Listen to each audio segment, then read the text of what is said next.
Bonjour à tous. Donc, on va voir dans ce cours c'est quoi le style de rédaction scientifique. Donc, on va aller à l'essentiel, c'est-à-dire qu'est-ce que je dois connaître, qu'est-ce que je dois maîtriser pour pouvoir écrire avec un style scientifique.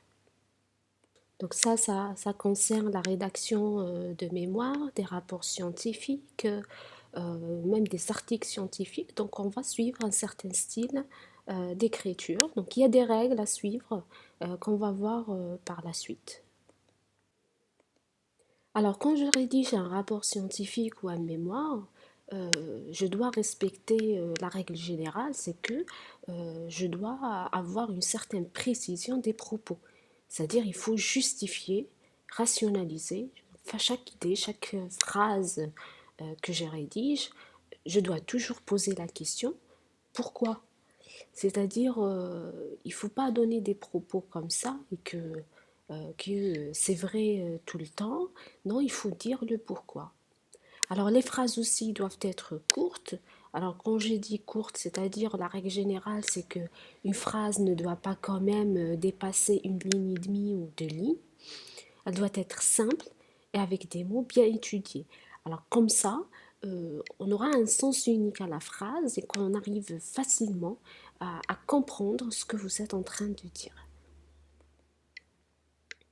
Alors, quand on a aussi une affirmation, une donnée chiffrée, ben, il faut la justifier. Alors, soit c'est vous que vous avez fait une étude, vous avez trouvé un résultat, qu'il faut le dire. Il faut le dire qu'on a conduit une expérimentation, par exemple, et on a trouvé que, je ne sais pas, par exemple, 70% des personnes préfèrent telle option dans ce logiciel. D'accord? Mais sinon, si c'est une information générale qui est chiffrée, il faut donner la source.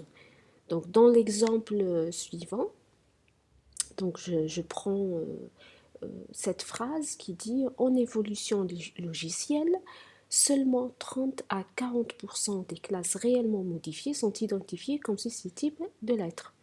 Donc là, je vois le 30-40. Donc c'est qui a fait cette étude des différents logiciels? Si c'est vous, il faut le dire. Donc sur quelle base vous l'avez fait, suivant une démarche scientifique, vous l'avez prouvé. Sinon, c'est une information que vous avez récupérée à partir d'un article ou d'un site reconnu. Donc il faut mettre la référence. Donc là, quand on pose la question pourquoi c'est 30 à 40, donc on a une réponse en tant que lecteur que ah d'accord, vous l'avez trouvé, vous êtes basé sur l'étude, par exemple ici j'ai mis ces auteurs, Lindvall et Sandali, donc, je mets dans cette phrase, je l'écris plutôt de cette façon. Donc, je mets sur la base d'une étude empirique ou suivant l'étude effectuée par et je note les auteurs. Je mets aussi la référence. Celui qui veut aller vérifier cette étude, il peut accéder facilement. Donc, selon cette étude, par exemple, ces auteurs, ils ont observé que seulement 30 à 40% des classes, etc.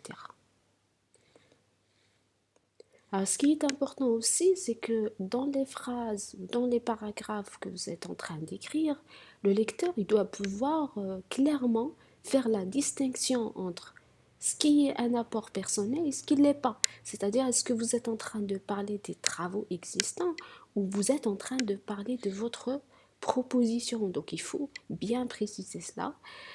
Il faut aussi, quand vous discutez ou quand vous présentez vos idées, votre proposition, votre contribution, il faut toujours discuter, c'est-à-dire je reviens sur l'idée principale, c'est de dire à chaque fois il faut des propos rationnels, précis, c'est-à-dire il faut toujours poser la question le pourquoi. C'est-à-dire si vous avez choisi une certaine technologie, une certaine méthode, donc il faut dire le pourquoi.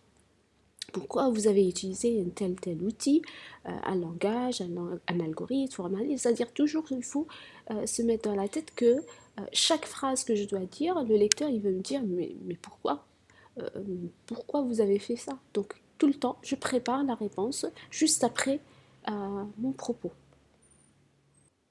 Alors, il y a énormément de règles lors de l'écriture avec un style scientifique. Donc là, je cite les consignes les plus importantes. Alors, et ensuite, je vais donner des exemples sur certaines qui sont pas claires. Alors, la première, c'est la précision. Donc, on a la concision, la neutralité, conjugaison orthographe, des exemples, des acronymes. Je rajoute même la ponctuation et comment intégrer aussi les figures et les tableaux. Alors, pour la précision, ça veut dire quoi? C'est-à-dire, il faut définir précisément les notions, les mots que vous utilisez la première fois qu'ils apparaissent et toujours utiliser le même terme pour y référer. C'est-à-dire si j'utilise, je dis je suis en train de proposer une technique, je dois avoir tout le rapport, le mot technique, et j'utilise pas un autre mot pour faire référence à ce que je propose. C'est-à-dire je vais pas utiliser ensuite une approche ou une méthode, c'est-à-dire utiliser le même mot pour aider le lecteur à comprendre l'ordre logique ou et sur quoi vous êtes en train de parler exactement. Alors, je prends cet exemple de texte, on va voir vérifier s'il y a une précision des propos dans ce texte-là. Alors, ce que cet auteur est en train de dire, pour mémoriser les données de l'utilisateur, on utilise l'approche suivante. Les informations sont sauvegardées sous une base de données rationnelle. Les renseignements additionnels de l'utilisateur sont aussi enregistrés dans notre technique à travers l'utilisation éventuelle de fichiers XML. Donc là, quand on regarde, quand on lit ce paragraphe, donc on ne sait pas trop ce qu'il est en train de dire. Bon, est-ce qu'il parle de données? Une fois, il dit information. Il va dire on utilise l'approche et ensuite, en dernier, il dit dans notre technique. Pareil, les informations, il dit une fois donné information au renseignement. Donc là, il y a un jeu de mots qui est utilisé, mais on ne sait pas est-ce qu'il parle de la même chose ou, enfin, nous on sait parce qu'on est du domaine, donc on peut comprendre ce qu'il veut dire, mais un lecteur qui n'est pas un informaticien, enfin, il va pas pouvoir comprendre ce que cet auteur il vient de dire. Alors pour le corriger, c'est-à-dire en termes de précision, qu'est-ce qu'il faut faire? Il faut uniformiser les mots, c'est-à-dire il faut choisir, c'est quoi? Là, vous parlez de données, information, renseignement. Ben, par exemple, en informatique, on sait qu'on utilise plutôt le mot données, tout ce qui est enregistrement des informations des utilisateurs. Donc là, j'utilise données partout. Pareil, il parle de proposition d'une approche. Est-ce que c'est vraiment une approche qu'il est en train de proposer ou c'est juste une technique? Moi, je crois que c'est plus une technique, c'est pas une approche générale. Dans ce cas-là, donc je mets partout le mot technique. Après, là, s'il y a des mots qui vont perturber l'utilisateur, comme là, il parle d'utilisation éventuelle, donc on sait techniquement parlant qu'il l'a fait réellement, c'est-à-dire il va l'utiliser, les fichiers XML. Donc il faut mieux supprimer ce mot-là qui va nuire à la précision des propos. Alors le second point important, c'est la concision. Ça veut dire il faut aller à l'essentiel et faire des phrases courtes. Donc je dis court, ça veut dire sujet, verbe, complément et ne pas chercher à faire plus. Donc on va essayer de donner une seule idée par phrase, c'est-à-dire quand je relis ma phrase et je découvre qu'il y a deux idées dans la même phrase, et la phrase est longue, donc cela veut dire il faut couper, il faut la transformer en deux phrases. Et comme ça va faciliter la lecture. Alors dans l'exemple précédent, donc on peut l'écrire mieux, au lieu de faire tout un paragraphe pour expliquer cette technique qui a été proposée, ben, on peut l'écrire tout simplement. Il y a deux façons pour mémoriser les données de l'utilisateur. Je peux dire dans notre technique ou directement. deux points à travers une base de données relationnelle ou un fichier XML.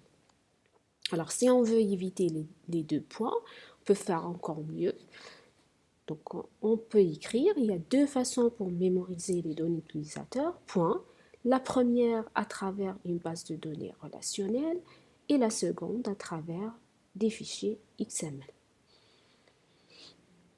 Alors, les autres consignes à suivre, il y a la neutralité, c'est-à-dire il faut utiliser un style neutre et éviter l'utilisation de jeux, sauf dans la partie remerciement. La vérification de la conjugaison et l'orthographe. Dans la conjugaison, on doit favoriser la voix active et non pas passive, et aussi d'utiliser le présent et non pas d'autres temps. C'est-à-dire il faut écrire une phrase toute simple en présent, ne pas chercher à faire d'autres temps. Sauf dans la conclusion, parce qu'on est en train de parler sur ce qu'on avait fait avant, c'est-à-dire on peut utiliser d'autres temps. Alors pour l'orthographe, il faut vérifier les fautes grammaticales. On va parler après aussi sur la ponctuation. Pour les exemples, donc ça c'est dans le style scientifique, il faut mieux, quand on a des propos complexes et qu'on veut expliquer mieux nos idées, il faut mieux utiliser les exemples. Donc ça c'est une façon rationnelle pour faire passer le message d'une manière la plus simple possible. Alors, au lieu de faire tout un paragraphe pour expliquer une idée complexe, l'idéal c'est quoi? C'est de prendre un exemple à travers lequel le lecteur peut comprendre ce que vous voulez dire. Une autre consigne importante, ça concerne les acronymes. Donc, on va essayer dans un style scientifique d'éviter le maximum les abréviations, les acronymes.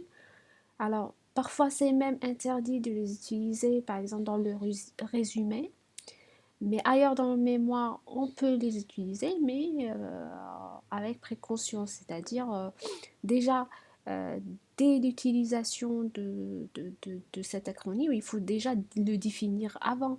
C'est-à-dire, si j'utilise IA dans cet exemple, il faut d'abord dire que signifie le I, que signifie le A. Donc je commence par mon paragraphe par l'intelligence artificielle, je mets entre parenthèses l'abréviation, l'acronyme que je suis en train d'utiliser, IA, et ensuite plus loin, je peux l'utiliser. Là, pareil, il faut faire attention. Si je suis dans le même chapitre, donc je peux déclarer l'acronyme une seule fois et je l'utilise partout dans le chapitre. Mais quand je passe à un autre, le lecteur, il n'est pas obligé de lire tous les chapitres de votre mémoire.